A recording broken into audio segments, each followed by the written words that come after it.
Bonjour Céline Calvez. Bonjour Laurent Bah, Cohen. écoute, je te remercie d'avoir répondu à mon invitation. Comme tu le sais, donc, ce groupe est suivi par 35 000 personnes sur Levallois et il me semblait, donc à l'approche des élections, il me semblait important de te présenter et surtout expliquer le rôle d'un député.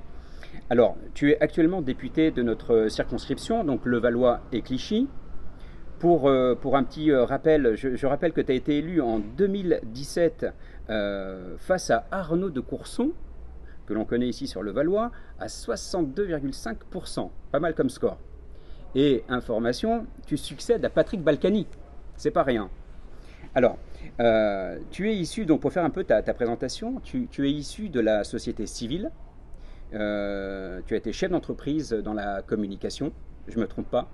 Exact. Voilà. En 2016, tu assistes à une réunion politique donc d'Emmanuel Macron. C'était vraiment les débuts du mouvement En Marche. Et tu ressors en disant, en pensant en tout cas, qu'il t'avait réconcilié avec la politique. C'est pas rien. C'est pas rien. Et C'est pas rien. je le souhaite à tout le monde. Ah ouais. Et donc finalement, tu rejoins donc le mouvement pratiquement dans ses premières heures, La République En Marche. C'est ça. Donc aujourd'hui, donc le 12 et le 19 juin prochain, on va donc réélire nos députés, donc 577 circonscriptions, donc 577 députés. Tu es aujourd'hui candidate à ta réélection et on a quelques questions à te poser. Donc député, c'est avant tout donc évidemment un mandat national avec une proximité locale. Tu as, et comme tous les députés, une permanence locale entre Clichy et Levallois pour recevoir, écouter les habitants de la circonscription, pour faire remonter, j'imagine, un petit peu les informations en haut, donc à l'Assemblée nationale, connaître un petit peu les problèmes de nos habitants sur tous les domaines, d'accord. Et votre mission, c'est de voter donc finalement des lois. C'est ça, hein. Tu me dis, je ne me trompe pas jusqu'à présent, Céline. Eh bien non, tout est bon pour C'est bon, l'instant. parfait. Alors, je vais commencer, si tu veux bien, par te poser certaines questions et surtout par essayer de comprendre un petit peu quel est ton bilan, justement, sur ces 5 années, de 2017 donc à 2022. Et après, je vais te laisser évidemment la parole, puisque l'objectif, c'est que c'est toi qui nous expliques un petit peu ces différents points. Quelles sont les actions fortes que tu as soutenues ou menées pendant ton mandat ? Pendant mon mandat, ce que j'ai beaucoup accompagné, c'est toute notre politique en faveur de l'émancipation. Et les clés de l'émancipation, c'est l'éducation, c'est la culture, mais c'est aussi le sport. Et je suis très attachée à faire que l'égalité entre les femmes et les hommes, qui est la grande cause du quinquennat, eh bien, elle se traduise aussi bien dans l'éducation que dans les entreprises ou encore dans notre politique de santé. Et donc j'ai été missionnée dans le cadre de mes travaux parlementaires sur ces sujets-là. J'ai même eu 2 missions confiées par le gouvernement, une sur la voie professionnelle par Jean-Michel Blanquer, mais aussi une sur la place des femmes dans les médias par Édouard Philippe. Et en fait, tous ces travaux m'ont conduit à apporter soit des amendements dans les textes de loi qui sont passés, soit à pouvoir proposer aussi au gouvernement à appliquer des dispositifs qui aujourd'hui se retrouvent dans votre quotidien. Mais au-delà de mon bilan personnel sur les thématiques que je porte et qui sont fidèles à la majorité, c'est aussi tout ce pourquoi j'ai voté. Et voté pour un budget en faveur de l'éducation, un budget en hausse pour la justice, pour la sécurité. J'ai aussi voté, et ce à plusieurs reprises en 2020 et 2021, pour qu'on ait une politique économique et sanitaire qui répondent aux grands défis que nous a posé la pandémie. Et ça, c'est très important de le dire, c'est que avec moi, votre voix, elle a permis de faire avancer la politique d'Emmanuel Macron et notre capacité à réagir aux grandes crises et défis de notre siècle. Alors tu nous parles évidemment d'actions plus ou moins nationales. Si on devait le ramener au niveau local, pour que ça puisse parler peut-être aux habitants de Levallois et de Clichy, est-ce qu'il y a des actions qu'on peut ressentir sur justement nos 2 villes en fait ? Au-delà des 2 villes, c'est surtout ce que vous pouvez ressentir dans vos vies. Parce que c'est ça le plus important, c'est pas forcément votre appartenance à telle ou telle ville. Moi, je suis représentante de la nation et je vous représente. Et ce que vous avez pu voir dans vos vies, ce qui a changé concrètement, c'est quoi ?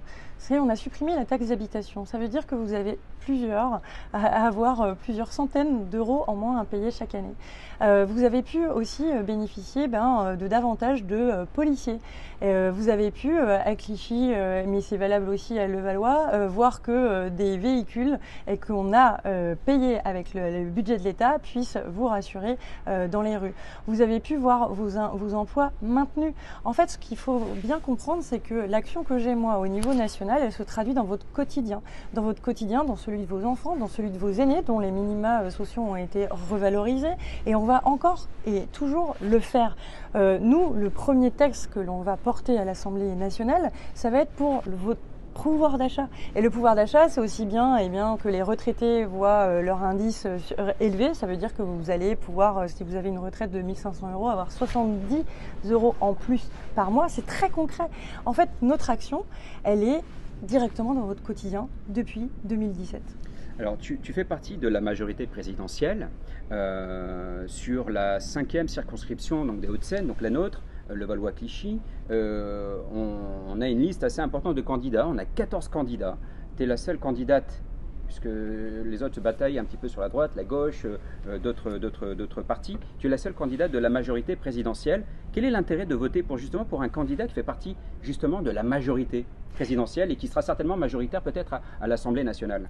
Ça fait que votre voix, celle que vous voudriez bien me confier le 12 et 19 juin, elle devient majoritaire. Ça veut dire que quand on fait partie de la majorité et qui, comme moi, avons assumé des responsabilités au sein de l'Assemblée nationale, moi je travaille avec Christophe Castaner et je coordonne tous les députés de la majorité de ma commission éducation et affaires culturelles, moi ça me permet de peser. C'est exactement ce qui s'est passé pour que la loi sport qu'on a votée et qui a été promulguée le 2 mars, c'est moi qui l'ai portée.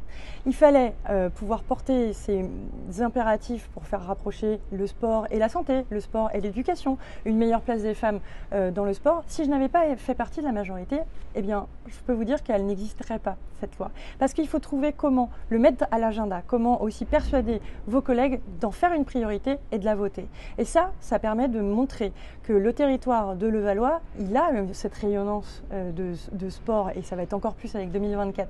Moi, ça m'a donné du poids pour aller convaincre les autres de pouvoir voter cette loi et qui va concrètement changer beaucoup de choses dans notre pratique quotidienne du sport. Alors, on parle effectivement d'un ancrage local, puisque chaque député a sa circonscription locale. Je voulais savoir s'il y avait un intérêt d'être justement ancré localement, ça c'est une chose. Je sais que la présence à l'Assemblée nationale est également importante. Tu fais partie des députés qui ont un taux de présence des plus assidus à l'Assemblée nationale. Mais qu'en est-il effectivement du contact justement avec les habitants de la circonscription? Je rappelle que tu as une permanence entre Levallois-Clichy, à côté de la gare donc de Levallois-Clichy. Quel est justement ce rapport local avec les habitants? Il y a un rapport au territoire et je tiens vraiment à souligner que moi en 2000, quand j'arrive en région parisienne, je suis née en Bretagne, j'ai vécu 20 ans en Bretagne, je suis arrivée pour faire mes études. Mes études c'était au CELSA et donc c'était pleinement ancré dans le département des Hauts-de-Seine et à Levallois. J'ai pu travailler en tant que salarié ou chef d'entreprise avec des entreprises ici qui sont installées, que ce soit des agences de communication ou des annonceurs. Donc j'ai un rapport au territoire qui date pas de 2017, qui date de 2000. Le rapport avec les habitants, il est bien sûr quand je les reçois dans ma permanence, c'est aussi les échanges sur les réseaux sociaux. Ce sont aussi tous ceux que je vais croiser dans mes déplacements. En fait, je me déplace souvent le lundi et le vendredi dans des établissements scolaires pour aller à la rencontre des plus jeunes, mais aussi des professeurs. Ça va être aussi de me déplacer dans les entreprises et puis ça va être se déplacer tous ceux que je croise dans la rue.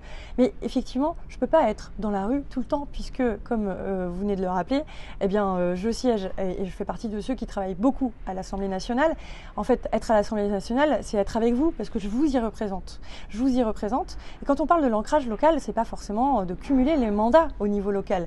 Ancrer localement, c'est aussi ancrer dans votre quotidien. Moi, je suis mère de famille de 2 enfants, donc je suis ancrée dans la vie des mères de famille. Je suis ancrée aussi dans la vie économique parce qu'on l'a souligné, j'ai eu une vie avant la politique, j'ai eu une vie économique dans laquelle j'ai pu souligner quels étaient les avantages et parfois les barrages qu'il y avait à l'entrepreneuriat, ce qui m'a donné d'autant plus déterminée à défendre les leviers de l'entrepreneuriat dans mon travail, que ce soit dans le cadre de l'éducation ou dans le cadre de l'égalité entre les femmes et les hommes. L'ancrage, c'est surtout dans vos vies. Alors, j'en profite justement, puisqu'on parle d'ancrage, pour passer le bonjour à mon ami